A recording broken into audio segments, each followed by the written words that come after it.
First Timothy chapter 5.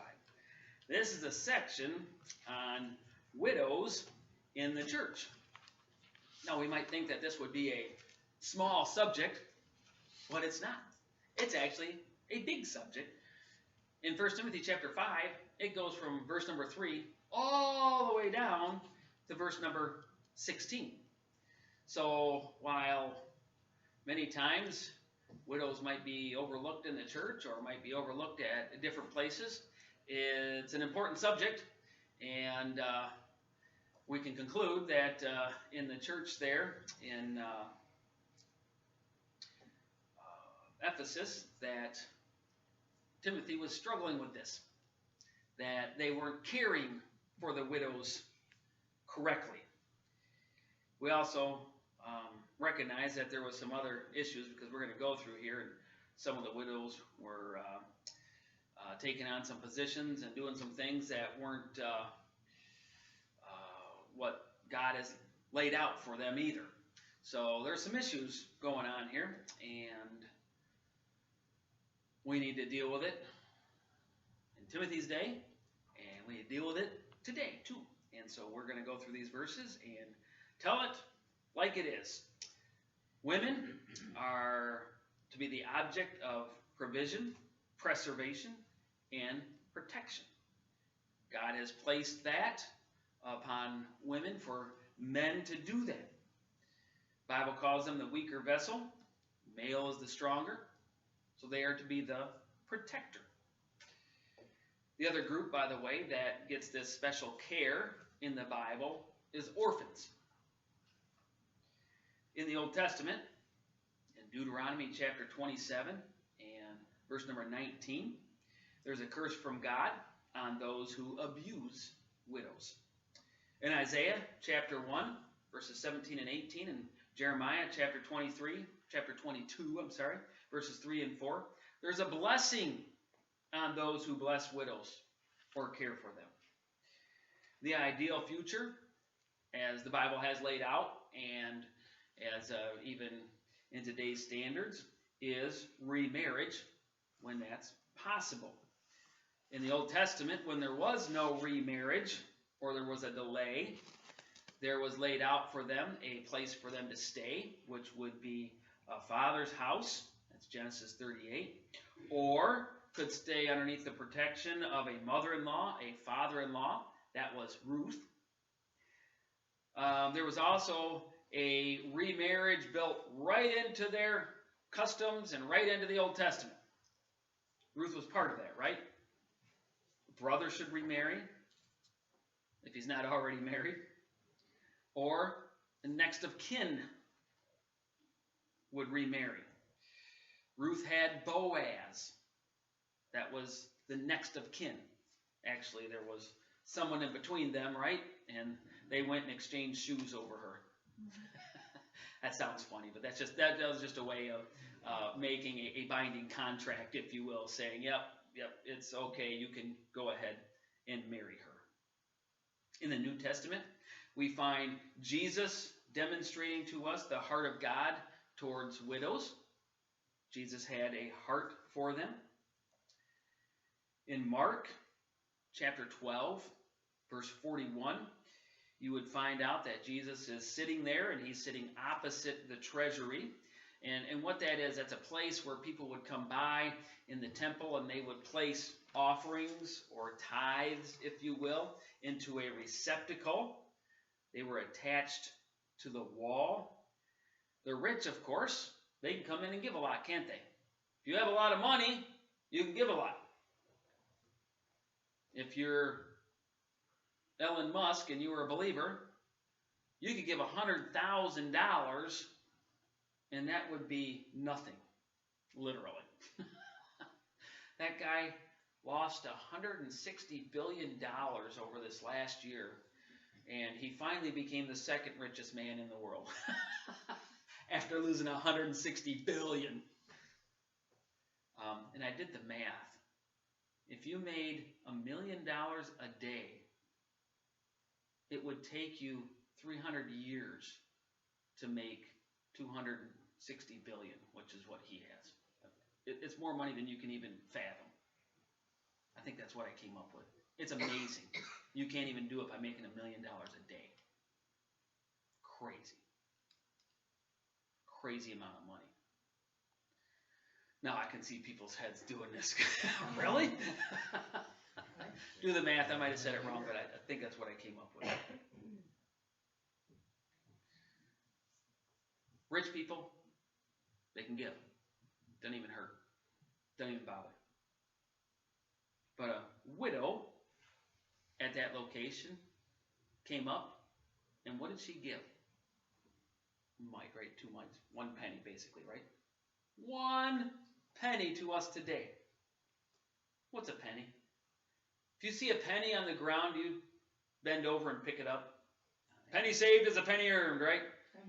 I don't pick them up. I leave them there, especially if they're on the bathroom floor. I usually leave them. They mean that little to us nowadays. What did Jesus say when the widow did that? She has given more than anybody else. Why? It showed her heart and devotion and love to God. It showed her worship to God. It is the only thing I have, and I'm giving it to God. There's someone out there that might need it more than me. Showed great generosity. And Jesus was saying, at that time, there are people, and showing that there are widows who had nothing. And so what happened? It fell upon the synagogues. It fell upon the people of God. It fell upon Israel in those days to do something about it, to relieve the poverty of the widows.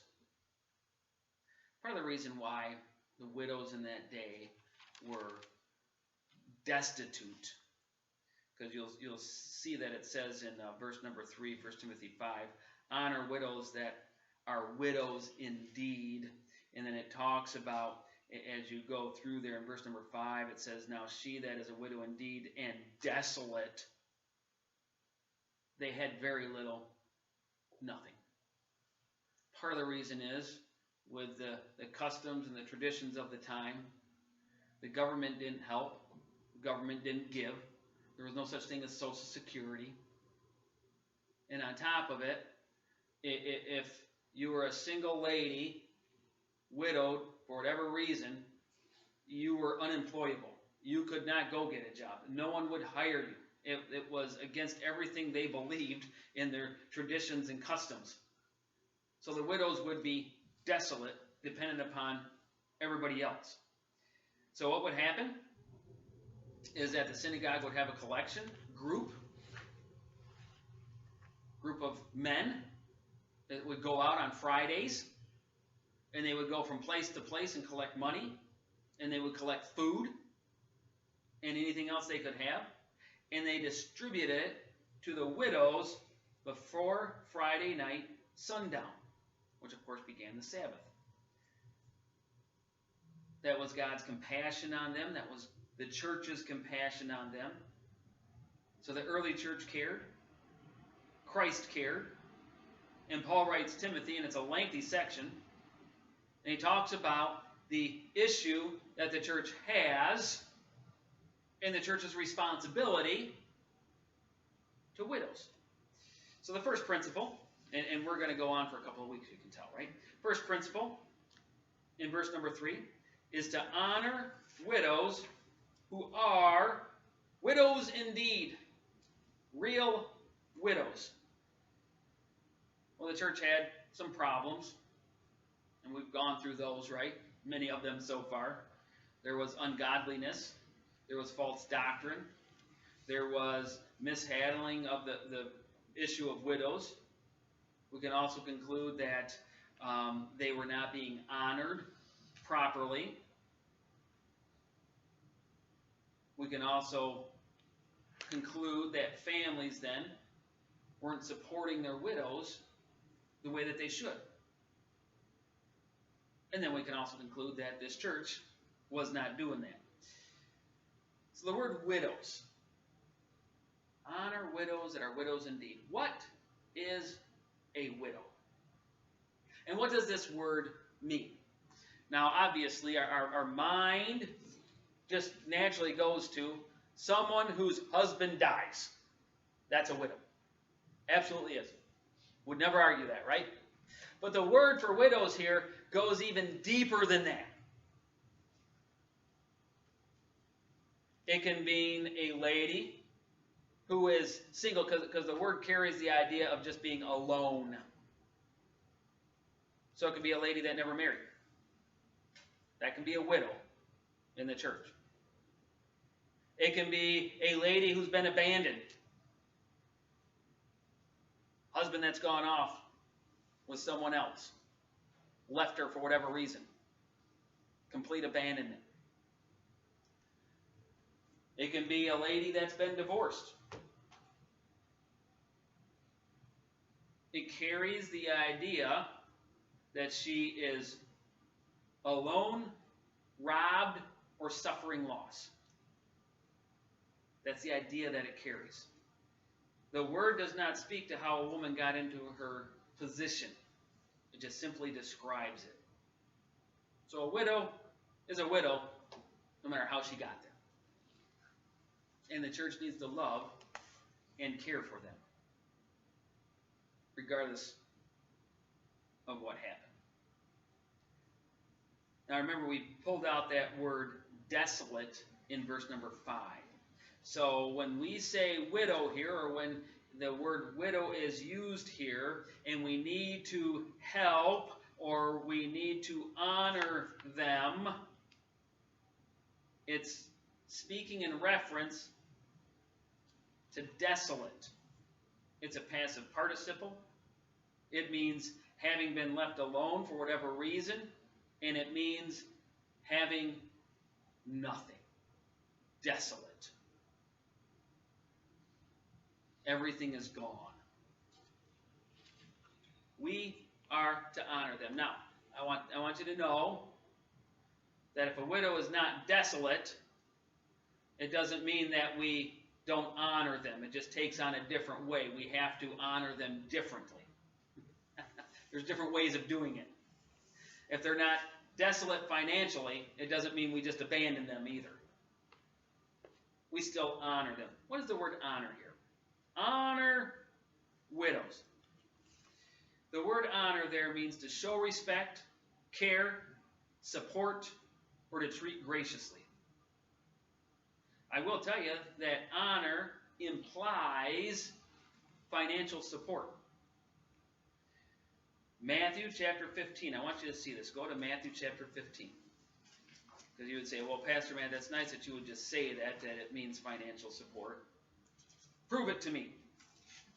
So here we go. Matthew chapter 15. Starting in verse number 1. Then came to Jesus scribes and Pharisees, which were of Jerusalem. This always turns out good, doesn't it? When the scribes and the Pharisees go to Jesus, they usually accuse him of something and then they walk away with their tail between their legs because Jesus is God and he has the perfect answer. They say to Jesus, "Why do thy disciples transgress the tradition of the elders? For they wash not their hands when they eat bread." Wow, these are some pretty foul guys, aren't they? They go eat bread, but they don't wash their hands. Gross. Well, it has nothing to do with whether or not it's cleanly or not. They had a tradition, and it's just like the scribes, it's just like the Pharisees, to take the Old Testament law, the parameters that God gave, and break it all down into the insane and give direction for every area of your life. Literally, which pant leg you could put on first in the morning. In this instance, they had taken part of the law and had broken it down to a point where they said that before you could eat, you needed to wash your hands. And the reasoning for it was there was some demon, they even gave him a name, that if you didn't wash your hands before you ate, that demon was in the particles and stuff that were on your hands. So when you ate, that demon would enter into you because you invited him in by eating with those foul, filthy, nasty hands. You ate the demon, literally. So how do they transgress the tradition of the elders? For they wash not their hands when they eat bread. But Jesus answered and said unto them, why do ye also transgress the commandment of God by your traditions? So God is saying, listen, or Jesus, God, is saying, I've given you the Old Testament law. Why do you transgress it? Why do you sin by adding all of these traditions to it? All of this nonsense that was never there. You can't find it in anything that was written, anything that God wrote. You guys added all to it. For God commanded, saying, honor thy father and mother. Same word used in 1 Timothy chapter 5, by the way. The way you honor your father and your mother is the way that you honor a widow in the church. And he that curseth father or mother, let him die the death. But ye say, whosoever shall say to his father or mother, it is a gift, by whatsoever thou mightest be profited by me, and honor not his father or mother, he shall be free. Thus have ye made the commandment of God of none effect by your tradition. And you say, Pastor Matt, you read that to me, but I didn't understand what that said. All right? Here's what the law said. Here's what they were supposed to do. Exodus 20, verse number 12, honor your father and your mother. The Jew knew that meant financial support. No question to the Jew. You give them money when they need it. You help them when they need it.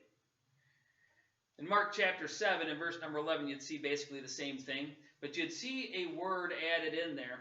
The word is Corban, C-O-R-B-A-N. That's in Mark chapter 7. The Jews added a word to the law, Corban. So here's what they would say. Well, I know I need to support my mom and dad. I need to help them out. I need to care for them. But Corban, I don't have to. What does that mean, Pastor Matt? I'm going to yell Corban all the time. What's Corban mean? Corban meant to the Jew, I have promised it to God. I've set it aside for God to have. It was their way to not get rid of any funds. And they could just tell their family, boy, you got money, you own a business, you've got funds coming in, why don't you help mom? Corban, all of my extra money is going to God. Sorry, can't help. Well, the extra money wasn't going to God. It was their way to keep their own money. Keep their own funds. So when Jesus says here in Matthew chapter 15, the law says, honor your mother and your father, it had direct reference to financial support. 1 Timothy chapter 5, go back there.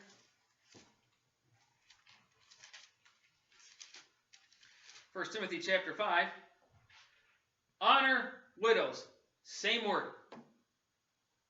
Same word in Exodus chapter 20, same word in Matthew, same word in Mark.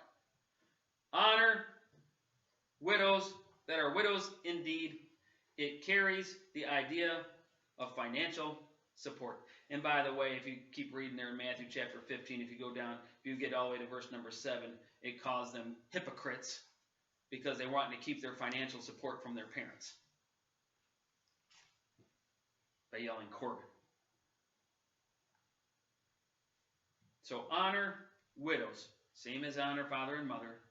It's not just respect. It's not just regard. It's also financial support. So when we go down to verse number 5 then, it says to honor real, genuine widows indeed that are desolate. They're truly alone. They're without resources. Not every widow is in that position, are they? No, they're not. Some have been left with wonderful homes and bank accounts and insurances and all kinds of things. Doesn't mean we abandon them. Doesn't mean we throw them to the side. We still have a responsibility in spiritual assistance, being gracious, being kind. America, by the way, was founded on Christian morals.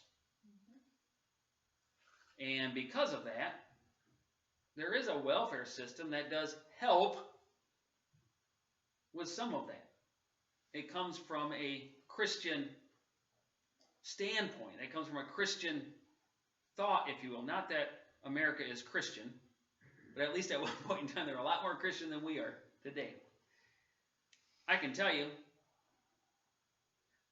most widows in America have ample supply when compared to third world countries. Go overseas, see where the widows are, see what the widows are doing. We saw that little video a couple weeks ago, maybe on a Sunday night, of that lady in Ukraine was walking around, and she was living in a tin hut. She was like 80 years old, literally had nothing. And I've been in Mexico, and I've been to different places where widows literally have nothing. So I try to put this all in perspective. My mom, my dad, my mom's a widow. Dad passed away. When they needed financial support, even though there is some welfare built into America, when they needed the help, family takes care of them, don't we? Many of you know my mom and dad because they lived in my house in Belding. I didn't charge them rent, by the way. They came here to church in between pastorates. And my dad got a pastorate, and off they went. Now, my mom lives with my brother. She receives the support that's needed. If there's support that's needed, we find out about it. We take care. That's what the family does. But if people don't have a family, they're a widow, they're an orphan, the church needs to do their part. The church needs to take care. Now, maybe you've taken care of your parents. Maybe you've honored your parents. Maybe your mom was a widow. Your dad was alone. You honored them by financially taking care of them. You were following the Bible, and you might not even know him. Now, when someone has no family, and the church steps in, it takes us to our second point, right? Because the church should help in need, but not giving into indulgences. So in verses 4 through 8, we're not going to get through the whole thing here this morning. We need to evaluate the support. There's a criterion, so we just don't throw money around. Verse number 4. But if any widow have children or nephews, let them learn first to show piety at home and to requite their parents, for that is good and acceptable before God. Where is the first line of help? It's family. They're the ones that should be supporting. It says, let them. But if any widow have children, nephews, let them. That's children, grandchildren, nephews, whatever it is. They learn first to show piety at home. The word home there is oikos. It means family. Now, I'll tell you, it's interesting because family is where you really are who you are, what you are, right? Many people come to church and they turn into one thing. Shouldn't be that way. And then you go home and you turn into who you are. That's the theater, if you will, to display your Christianity or lack of it. And anybody that's growing up in a family, someone's listening on YouTube and they're wanting to go off and be into the ministry or whatever it is, and teenagers say, well, I love God, I want to serve God, or they're a young person, they say, I want to love God, I want to serve God, I want to go into the ministry. Great place to start off. And even if you're calling a pastor, go to the family and see what they're really like. They love and honor their mom and dad. Can a teenager grow up and say, I hate my mom and dad, and then say, but I love God? It's not possible. You can't. You can't hate like that and then love. So we turn to family first.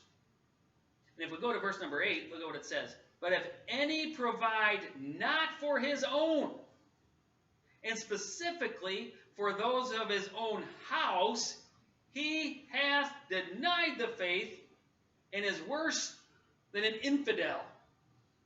That's pretty strong words there. Really strong words. It basically says, if you are not willing to take care of your own mom, your own dad, your own family,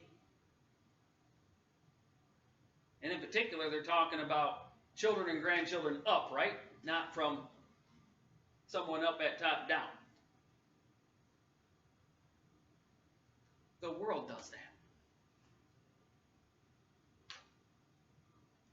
I can go over to Indonesia and see widows and elderly living with their kids. They're taken care of. And I can see that in Korea and in Mexico and Russia and anywhere else you go. Family takes care of family. And if they're not willing to, that's not what a believer does. That's even worse than what the world does, because they tend to take care of themselves. They do it.